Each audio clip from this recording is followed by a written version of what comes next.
Bon, c'est vrai, il a raison. On ne peut pas résumer l'islam seulement aux hadiths que j'ai cités dans mes vidéos précédentes. C'est réducteur, c'est médiocre. Je le reconnais, c'est médiocre. Mais moi, je suis un petit peu honnête. Tu vois, j'oublie pas, je n'ostracise pas le fait que ces hadiths complètement rigolos, qui défient le bon sens humain, ont été écrits par les mêmes gens qui ont écrit les bons hadiths auxquels tu fais allusion. C'est les mêmes personnes, frère. Et quand on vous cite ces hadiths, ça t'empête, ça t'en fait pipi, ça t'en fait caca, vous dites ouais mais c'est ça, c'est des faux hadiths qui sont entrés dans la sunna pour salir la sunna. Frérot, il y a écrit sahih à côté. Est-ce que tu comprends quand je te parle?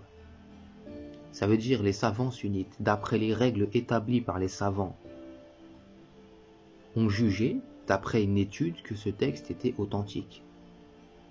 Toi, t'es qui pour passer derrière, te revendiquer des savants et remettre en question leurs paroles parce que ça te plaît pas? Mais ta méthode, ton honnêteté vis-à-vis de ce que tu revendiques, ça me pose problème. Parce que vous allez dans le sens de vos savants quand ça vous arrange. Et quand quelqu'un n'y va pas, vous lui dites tu dois obéir aux savants. Commence par toi obéir aux savants et fais tout ce qu'ils te disent dans ta sunna. Et si tu veux, j'ai des hadiths, j'ai de la ressource. Toi, tu vas faire des calipettes en slip dans la boue, tu vois, en direction de la lune, tu sais pas pourquoi. Tu connais pas la sunna, t'es pas au courant de ce qu'il y a là-dedans. Arrêtez tout le temps de nous sortir des hadiths, le prophète a dit aimez-vous les uns les autres. T'as besoin d'un hadith de Bukhari pour savoir ça? Tu sais, ils ont rendu les hadiths obligatoires parce qu'il y a 2-3 hadiths comme ça qui traînent. Et à côté, ils te disent des trucs de ouf. Et là, non, tranquillou. Soyez un petit peu raisonné et raisonnable. Tous ces hadiths de la folie qu'on vous cite pas dans les mosquées, je vais vous les citer moi, c'est pas grave. D'ailleurs, il y a un hadith, la femme du prophète, elle reproche à Abu Hurayra, le compagnon du prophète, de rapporter des hadiths que personne n'a jamais entendus. Elle lui dit, tu racontes des hadiths qu'on n'a pas entendus de la bouche du prophète. Abu Hurayra, il lui répond que elle est tout le temps en train de, t'es tout le temps en train de te maquiller devant ton miroir, t'es pas informé des activités du prophète. Et puis elle réplique encore par derrière. Elle lui dit, toi, tu passes ton temps à faire la manche devant ma chambre, tu fais semblant de t'évanouir, je sais plus quoi. Bref, t'es pas plus au courant non plus des activités du prophète. Frérot, quand t'es sunnite, comment tu fais? Bah parce que la femme du prophète, elle a rapporté plein de hadiths. Mais Abu Hurayra aussi, 5000.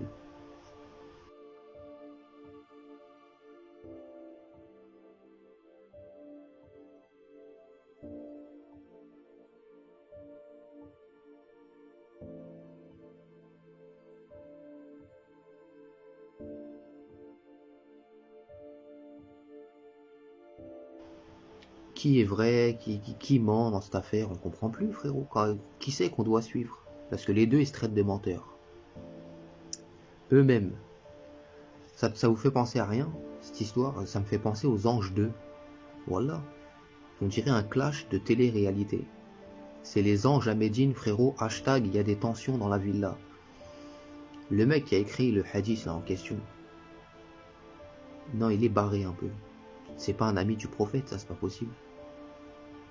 Qu'est-ce que tu racontes des trucs comme ça? C'est comme l'histoire où la femme du prophète, elle a bu un bol de l'urine du prophète. Allez, arrête, me dis pas que c'est elle qui allait raconter ça à tout le monde, à tout le voisinage. Quelle indignité. Nous sommes sur le service public. Mais le mec qui a écrit ça là, non, il veut pas du bien, la femme du prophète. Genre, si tu la croises demain, la femme du prophète, au paradis. Ils aiment bien les histoires comme ça. On va boire un thé au paradis avec les femmes du prophète.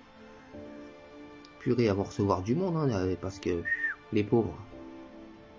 Si tu la croises demain, tu vas lui raconter cette anecdote. Alors, la piste du prophète, c'était comment? Tu crois que ça va la faire rire, Aïcha? Oh oh oh oh. Moi, je vous dis, ils ont écrit la sunna. Les premiers qui l'ont écrit, c'est ceux qui détestent le prophète.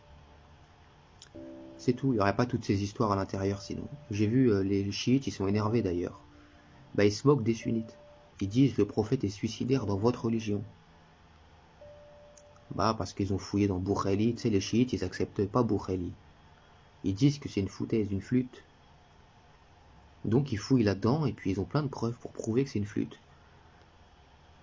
C'est ça le problème, c'est que tu vois, à cause de la sunna, on a des chiites, des sunnites, des soufis, des salafistes, des wahhabistes. On sait même pas c'est quoi wahhabiste. D'où ça vient ce truc? Tu sais, ils ont trouvé ça dans les poubelles de l'Arabie.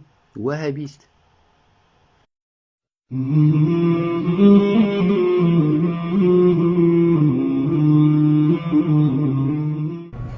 كما يزعمون اقرأ في صحيح البخاري أن النبي صلى الله عليه وآله 3 مرات أراد أن ينتحر صعد فوق الجبل حتى يرمي نفسه من شاهق الجبل ينتحر.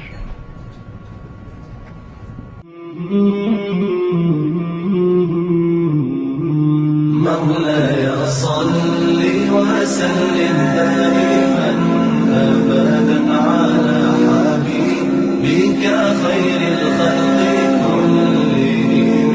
مولاي صل وسلم دائما أبدا على حبيبك خير الخلق كلهم. محمد سيد الكونين والثقلين. محمد سيد الكونين والثقلين والفريقين من عرب ومن عجم. مولاي صل وسلم دائما أبدا على حبيبك خير الخلق كلهم. مولاي صل وسلم دائما أبدا على حبيبك خير الخلق كلهم. أوذيت في الله لم تهزم ولم تهني. أوذيت في الله لم تهزم ولم تهني حتى غادت أمة الإسلام في النجوم. مولاي صل وسلم دائما أبدا على